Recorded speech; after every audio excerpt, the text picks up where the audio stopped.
Bilang mga Kristiyano, papaano natin pinaghahandaan ang bagong taon? Welcome to my channel, ang Kuya Nanding M. Please like, share, and subscribe. Ang akin channel ay tungkol sa biblical, inspirational, and life experiences at motivational. Pagpalang araw mga ate at mga kuya. Ngayon ay naghahanda tayo sa bagong taon. Pagpasok ng bagong taon sa ating buhay. Maraming mga tao ang naghahanda at binabalikan ang mga bagay na nais nating pasalamatan at gawin sa loob ng darating na taon. Pero bilang mga Kristiyano, sa punto de vista ng pagiging Kristiyano, maraming bagay tayong nakakalimutan.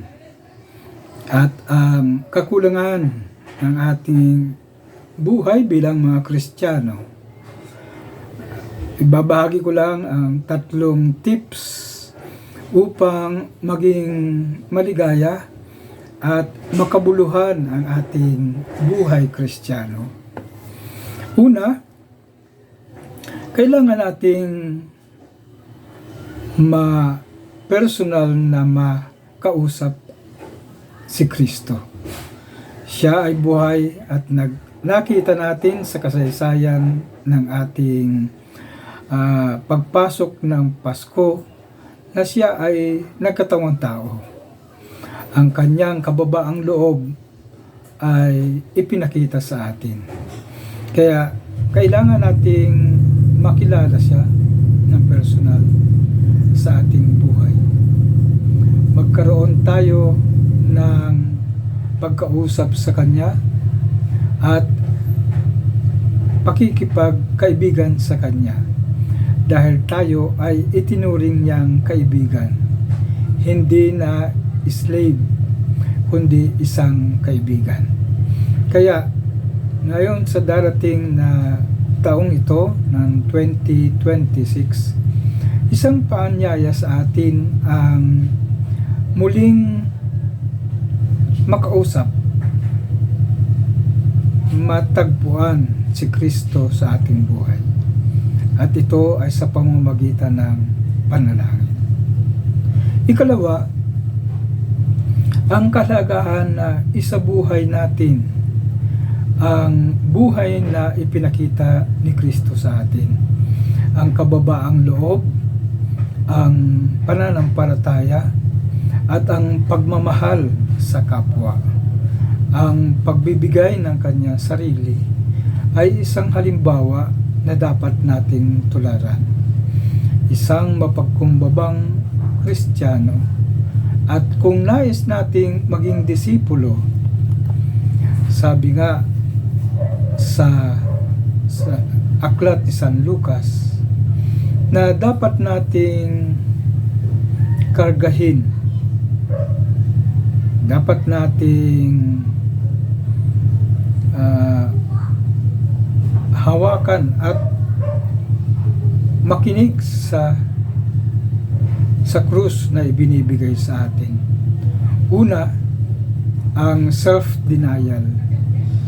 Kakaroon tayo ng pagpapahalaga sa ating sarili at sa denial na ibinibigay sa atin ng mundo. Ang mahalaga ay yakapin natin ang krus.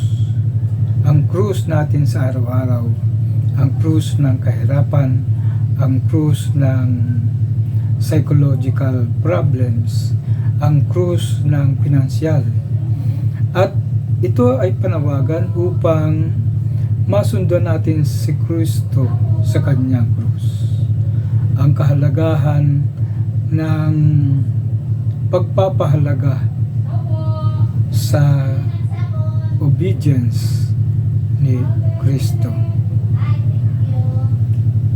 Kaya, ikatatlo, ay dapat nating ibahagi si Kristo.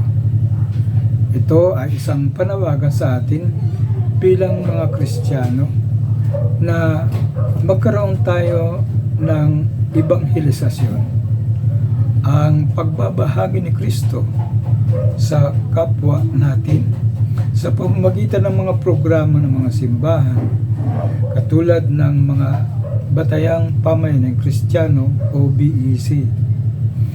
Ang pagbabahagi ng kadakilaan ng Diyos, ang kagandahang loob ng Diyos, at pagpapahalaga ng ipamahagi natin, i-proclaim natin ang gospel sa ating mga kapitbahay at ating mga komunidad, katulad ng ating mga programang pangsimbahan na kung saan ang mga batayang pamayanan Kristiyano ay pinahahalagahan natin sa ating buhay, na magkaroon ng pagbabahagi ng sarili, magkakaroon ng nakaugat sa salita ng Diyos at pagmamahal sa serbisyo ng ating kapwa.